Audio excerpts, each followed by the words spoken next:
लोकसभा चुनाव अब नजदीक है और इंडिया गठबंधन की दिल्ली में चौथी बैठक के 16 दिन बीत चुके हैं, लेकिन बिहार समेत किसी भी राज्य में सीट शेयरिंग पर घटक दलों में कोई सहमति बनती नजर नहीं आ रही। हर जगह सीट पर दावे और प्रति दावे चल रहे हैं। बैठक के बाद सूत्रों के हवाले से खबर आई थी कि सीट बंटवारे के लिए 31 दिसंबर डेडलाइन तय हुई है, जो बीत गई है और कुछ बात अभी तक नहीं बन पाई है। कुछ नेताओं ने खुलकर कहा था कि 3 हफ्ते के अंदर सब हो जाएगा। 2 हफ्ते बीत चुके हैं, तीसरे का भी 2 दिन निकल चुका है।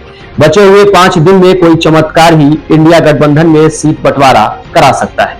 बिहार में इंडिया गठबंधन यानी महागठबंधन के दलों की सीट बंटवारे की शिखर वार्ता तो असल में नीतीश कुमार और लालू यादव के बीच होनी है, लेकिन दिल्ली में गठबंधन की मीटिंग से पहले ही दोनों ने मिलना बंद कर रखा है। दिल्ली में 19 दिसंबर की मीटिंग में औपचारिक मुलाकात छोड़ दें तो उसके बाद दोनों की कोई बैठक नहीं हुई। तेजस्वी यादव भी नीतीश के जदयू अध्यक्ष बनने के 7वें दिन मिलने सीएम आवास गए। नीतीश और तेजस्वी के बीच 20 मिनट बात हुई। एक दिन पहले नीतीश की ललन सिंह से 15 मिनट की मुलाकात हुई थी। चीजें अब चलती दिख रही हैं, लेकिन सूत्रों का कहना है कि आरजेडी और जदयू के बीच सीट बंटवारे में फार्मूले का पेच फंस चुका है। सूत्रों की माने तो 2019 के लोकसभा चुनाव में नीतीश कुमार ने जिस फार्मूले को आधार बनाकर बीजेपी से 17 लोकसभा सीटें ली थी, लालू यादव उसी फार्मूले के आधार पर आरजेडी के लिए जदयू से ज्यादा सीटें मांग रहे हैं। 2019 में जदयू के पास 2 सांसद थे, लेकिन विधानसभा में विधायक बीजेपी से ज्यादा थे।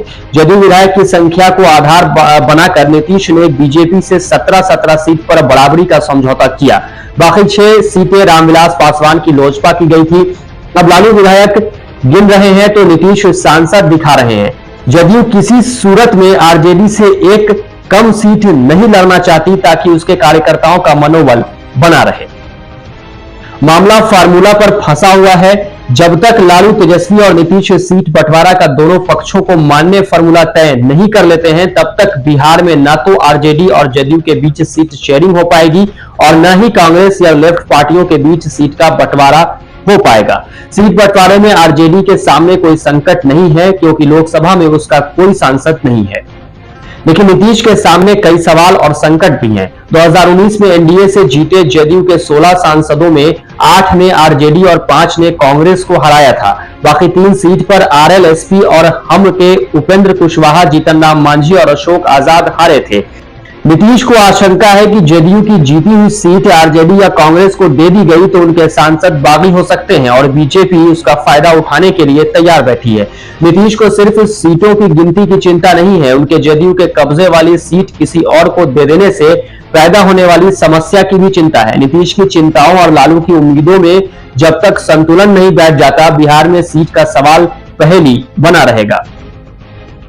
जनता दल यूनाइटेड के अध्यक्ष पद से ललन सिंह की विदाई के बाद पार्टी की कमान संभाल रहे बिहार के सीएम नीतीश कुमार ने कांग्रेस पर दबाव बढ़ाते हुए अरुणाचल प्रदेश की 2 में 1 लोकसभा सीट के लिए कैंडिडेट अनाउंस कर दिया है। अरुणाचल की दोनों सीट कांग्रेस लड़ना चाहती है। जदयू के उम्मीदवार देने से कांग्रेस सकते में है, क्योंकि इंडिया गठबंधन में लोकसभा चुनाव के लिए ज्यादातर सीट पर 1 सीट 1 कैंडिडेट की बात चल रही है। मुंगेर में ललन सिंह तो सीतामढ़ी में दिवेश चंद्र ठाकुर इस तरह घूम रहे हैं मानो ये सीटें जदयू ने रिजर्व कर ली है।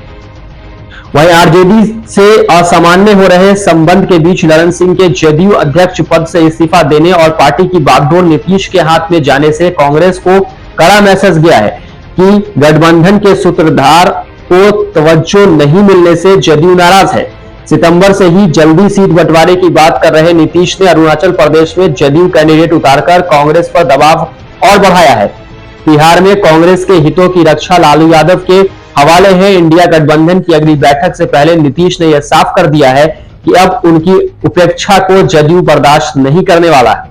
लालू यादव के भी तेवर बदले हैं। दिल्ली में नीतीश का नाम न बढ़ाने की वजह से खराब हुए माहौल को अब वो नीतीश को खुले समर्थन से ठीक करने की कोशिश कर रहे हैं।